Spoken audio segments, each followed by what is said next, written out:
Drop it. Come on. We are getting our first look tonight at the terrifying moments on a Delta flight immediately after it crash landed at the Toronto airport, eventually flipping over and coming to a stop upside down. That incident happened around 1 o'clock our time, just 2 hours after taking off from MSP. Amazingly, all 80 people on board survived. Nearly 20 people are injured, but officials say tonight they are all expected to survive. For the first time tonight, we are hearing from one of those passengers, a Minnesota man who was inside the plane when it crashed.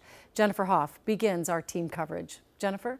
Well, Julie, it's quite the story here tonight. John Nelson said this was a typical flight from Minneapolis to Toronto, but as soon as the plane hit the runway, Nelson will tell you it was anything but. Our plane crashed. The video Minnesotan John Nelson took after surviving a plane crash looks more like a movie. Upside down. Hearing him describe it is even more stunning. Skidded like on our side and then flipped over on our back. Where we ended up, there was like a big fireball out this left side of the plane. Nelson says what happened next was mass chaos as he was left hanging upside down. We kind of let ourselves go and fell to hit the ceiling, which is surreal feeling. And then everybody was just like, get out, get out, get out. We could smell like jet fuel.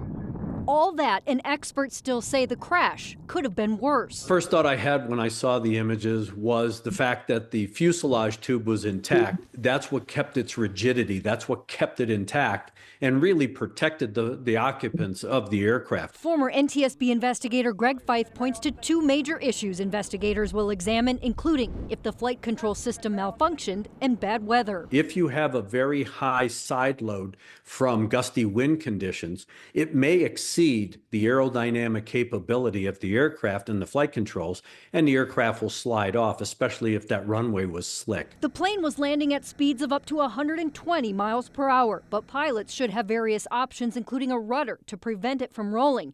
But it's a good reminder for passengers. All the emotional roller coaster that you go through. To be prepared for the worst. It's amazing that we're still here. And Feith said that this is why it's important to have that situational awareness, right, and know exactly where the nearest exits are.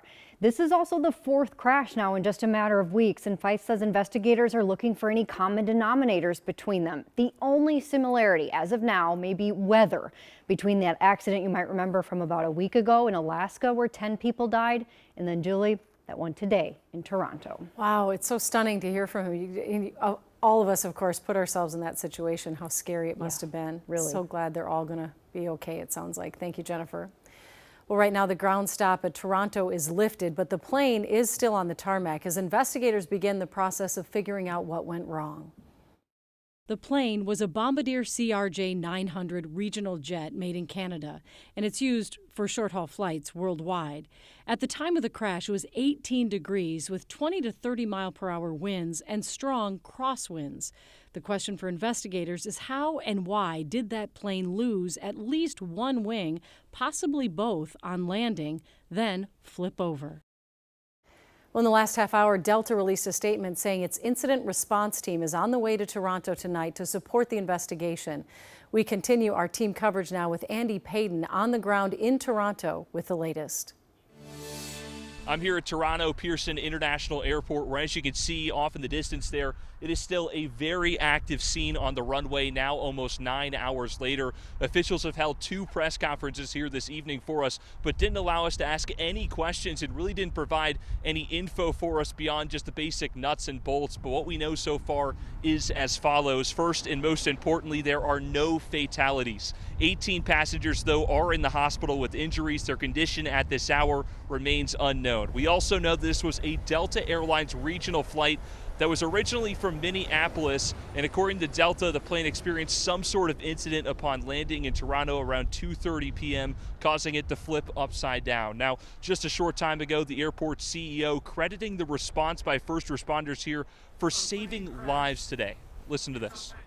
No airport CEO wants to have these type of press conferences, but this is exactly what our emergency, our operations, and our federal, our first responder partners are all practiced and trained for.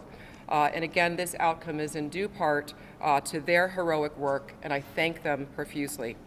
Now, as far as the cause of this accident, that still remains unknown. Reporting here at Toronto Pearson International Airport, Andy Payton, KARE 11 News, Toronto. Governor Tim Walz is among our state leaders sharing thoughts following today's crash, saying he's in touch with Delta and grateful for first responders. Representative Pete Stauber, who serves on the House Transportation Committee, said he's praying for all of those involved in monitoring the situation. Echoing that message, Senator Amy Klobuchar, who serves on the Senate Transportation Committee, she added that we must get to the bottom of what happened. The investigation into this crash is still in its very early stages. As we learn more, you can find continuing coverage in our newscasts and online at KARE11.com.